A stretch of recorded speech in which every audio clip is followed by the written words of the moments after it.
LeBron James was in attendance for the Lakers Summer League game against the Pelicans to watch Bronny and company get their first win in Las Vegas. This, of course, in the midst of all the chatter surrounding where LeBron will play this season and perhaps beyond, after his agent Rich Paul made an interestingly worded statement to our Shams Charania in late June. Quote, LeBron wants to compete for a championship. He knows the Lakers are building for the future. He understands that, but he values a realistic chance at winning it all. We're very appreciative of the partnership that we've had for 8 years with Jeannie and Rob, and consider the Lakers a critical part of his career. Plenty have read into the past tense verbiage used by the Clutch Sports CEO, and on a recent appearance on SiriusXM Radio, he discussed the situation further. It's not for us to rebuttal or to try to give clarity on what's said, what's not said. That's not the focus. The focus is, hey, man, enjoy your summer. There's never been an expectation on anyone like it's been on him. But my thing is just continue to find your joy. You know, you can't go out here and try to prove everyone wrong or, you know, align with or wanting to make sure that everyone is right. The critique is going to be the critique. And this is for all players, by the way. You know, I think everyone's journey is a lot different. The success of some and the failures or the so-called failures of others, it depends on what lens you're looking out of. All right, Udonis, I know finding your joy were words that may still sting a little bit for Miami and whatnot following the whole Jimmy Butler drama this past season. But listen, this is LeBron James we're talking about. So what do you think he should be prioritizing, UD? George, that was a low blow. I just want to let you know first and foremost. The last time I heard a player talk about finding their joy, it did not end well for myself and my organization. But what I will say about LeBron James is two things can be true. LeBron can be looking for an opportunity to put himself in a winning situation, and the Lakers can be looking for an opportunity to put themselves in a winning situation the next 4 or 5 years. I think they both have the same goals, but just not the same timeline. And for LeBron James, we don't know how much time he has, and rightfully so. You should want to put yourself in a position where you can win a championship and land a plane. That is not in LA. I don't give a damn who they bring to LA. That is not a championship roster right now with the LA Lakers. If LeBron James wants to put himself in a championship situation, then there has to be another opportunity out there that he needs to look for. I do know a place where he is welcome, and he will always be welcome, just to put that out there. You know what I'm saying? The keys under the mat? But, George, you asked, what should LeBron be prioritizing? He's already told us what he's prioritizing.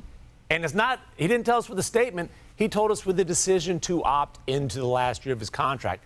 He's prioritizing the finances. He's prioritizing the $52.6 million.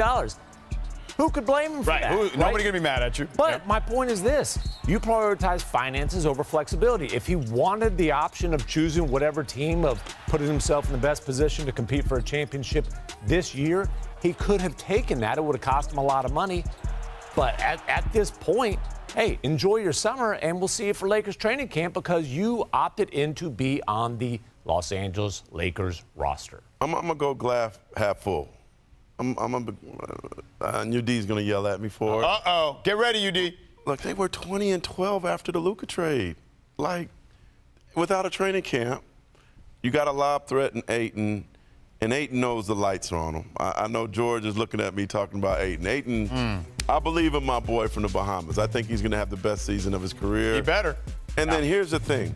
I think patience is best for LeBron now.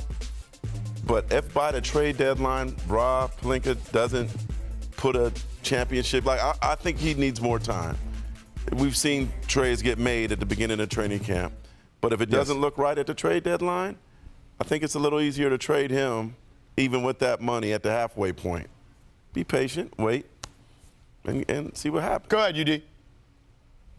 I mean, this is a guy who's seen everything but the win. You're not going to run the banana in the tailpipe on LeBron James. When he walks in that locker room, he knows if that is a championship roster. He knows if he has a chance of realistically winning a championship. When you look at what Houston has done, when you look at Minnesota getting another year better, when you look at what they've done at Oklahoma City, bringing their core back and extending those guys, they do not have a chance in hell on winning a championship with the Los Angeles Lakers this particular season. So if LeBron James wants that opportunity, he has to put himself in that situation moving forward, and that is not going to be with the Los Angeles Lakers. That's just my opinion, hands down. Listen, our reporter Dave McMiniman covers the Lakers all the time as well here for our company here at ESPN. He had some boots on the ground reporting in Vegas after talking to both the Lakers and LeBron's camp. Let's take a listen. The question on everybody's mind is, where will LeBron be playing next season? Some have posited that the true cause of the situation was the Lakers not offering LeBron a contract beyond next season, but Rich Paul told me that they never asked for one. Paul also made it clear to me that LeBron has not asked for a trade, and Paul hasn't even discussed the possibility of wanting a trade in the future with the Lakers. Paul did tell me that 4 teams contacted him with interest in trading for LeBron, though. Now, I asked LeBron just before tip-off if he'd like to join the broadcast to discuss everything, and he told me, quote, "I ain't got nothing to talk about." Okay, listen, stars turn down interviews all the time, but I mean, there's kind of something to talk about, at least a little bit here. All right, look, let's get in our front office insider, Bobby Marks, who joins us now from Vegas as well. All right, 4 teams have allegedly reached out in interest about trading for LeBron James. Bobby, who could realistically get a deal done, though? Well, that's the biggest question, George, is like, what does LeBron James want? And here's a player, one of 2, that has a no trade clause in his contract. His contract's at $53 million. Certainly when you look at teams like Golden State, that would, of course, probably make the most sense when you're trying to swap Jimmy Butler out for LeBron James. That trade actually works when you look at it from a perspective. The question would be, of course, would the Lakers want an extra year of Jimmy Butler? Remember, this is a team that's prioritizing cap space post LeBron James. I think the second team, of course, is the New York Knicks. Of course, when you look at a player like Karl Anthony Towns, that trade matches. They have players like OG Anunoby, Mikal Bridges, Josh Hart. It does become a little bit complicated because of the finances. And of course, the Los Angeles Clippers right across the way. But as we've said, it would cost you something to trade a player like Kawhi Leonard, perhaps. So that's the biggest question there. I think unrealistic teams are potentially Cleveland. Cleveland will certainly be mentioned a lot if LeBron James ever became available because of their finances in the second apron. It is unrealistic that the Cleveland Cavaliers could potentially trade for LeBron James. I do think realistically, if he became a free agent, now that opens up the door for a lot of teams to go out and sign him there, because I keep on going back to that statement. He wants to compete for a championship. And in any trade, as you guys know, it's going to take 2 or 3 players from that team to potentially trade away that he would be walking into. All right, so let's bring back the full panel here. UD, where do you think is the best place for LeBron at this stage of his career? Come on now, George. Don't do me like that. Don't do me like that. You know I wear my emotions on my sleeve. Yes, I know. You know I'm all heart. Yeah. You know where my heart lies. Yeah. And you know the success that I've had with this gentleman and what he's been able to do. So I would love for that to be a situation that really manifests itself and occurs. But at the end of the day, man, like I said before, LeBron James has earned the right to go and put himself in a situation, win the championship as soon as possible. And the Miami Heat are a situation where I love that organization, but we're trying to figure things out right now. So is that a situation for him? He has to look at that and figure that out for himself. But, you know, we have great pieces. We have Tyler Hero. We have Bam Adebayo. We just made some moves. So we'll see what happens, man. But at the end of the day, man, I love Bron. I'm going to be a fan of his wherever he goes. And I got a chance to land my own plane. I know how special that was for me to put myself in that situation and have that experience. And he deserves that experience as well. I am all for the return of the king, to borrow from the Wendy and Mac 10 book title, but not to Miami, to where it all began, to where he went back and delivered the only title in the last however many thousand years of Cleveland pro sports history, but not this year. Play it out with the Lakers this year. You'll have all the options on the table next summer.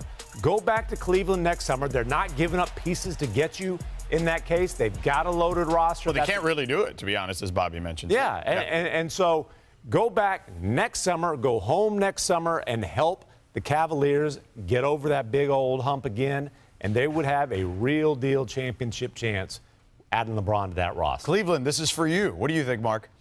New York, New York. What? You got to go to the Big Apple, man. If you're going to go somewhere, go big. That's the #1 market. Jay-Z going to be there to watch you. You get your former coach, Mike Brown. You get to play with him. Join Worldwide West. The Knicks, as Bobby Marks said, they have people that actually the Lakers might be excited to get back for him.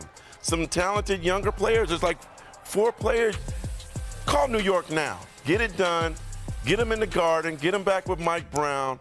And just box office with him there internationally. Listen, come on, man. That makes the most sense. I'm not trying to disagree with a Hall of Famer, but what I'll say is this. If he were to go anywhere else, I don't want him in a 4th uniform. That's just me personally. So to me, it's either go back to Cleveland.